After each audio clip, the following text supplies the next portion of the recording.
আল মেরাজু হাক্কুন, যেটা আকিদার বিষয়। মেরাজ শরীফ হচ্ছেন সত্য, এটা বিশ্বাস করা ফরজ।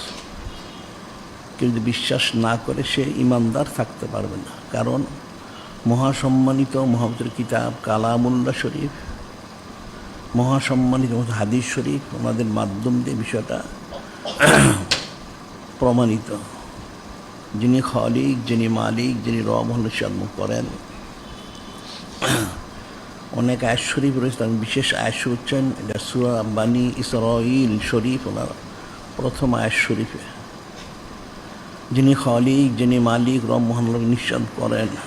সুবহানাল্লাযী আসরা বিআবদিহি লাইলাম মিনাল মাসজিদিল হারামি ইলাল মাসজিদিল আকসা আল্লাযী বারাকনা হাওলাহু লিনুরিয়াহু মিন আয়াতিনা ইন্নাহু হুয়াস সামিউল বাসীর।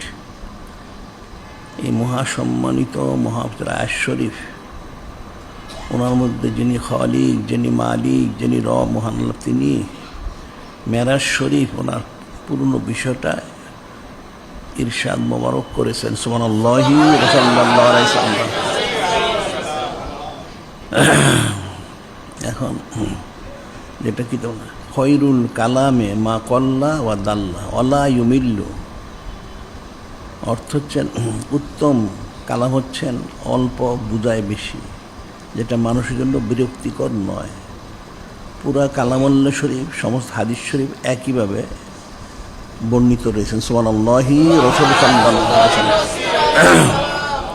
এখন এখানে এই সূরা বানী ইসরাঈল শরীফের প্রথম আয়াত শরীফ বলা হচ্ছে, সহজ সরল অর্থ হচ্ছেন সে মহান আল্লাহ পাক, সুবহান আল্লাযী, সে মহান আল্লাহ পাক ওনার হাবিব মাহবুব আসরা বিআবদিহি বিহাবিবিহি মাহবুবিহি, ওনার হাবিব মাহবুব নূরে মুজাসসাম হাবিবুল্লাহ হুজুর পাক সাল্লাল্লাহু আলাইহি ওয়াসাল্লামকে ভ্রমণ করেছেন রাত্রে।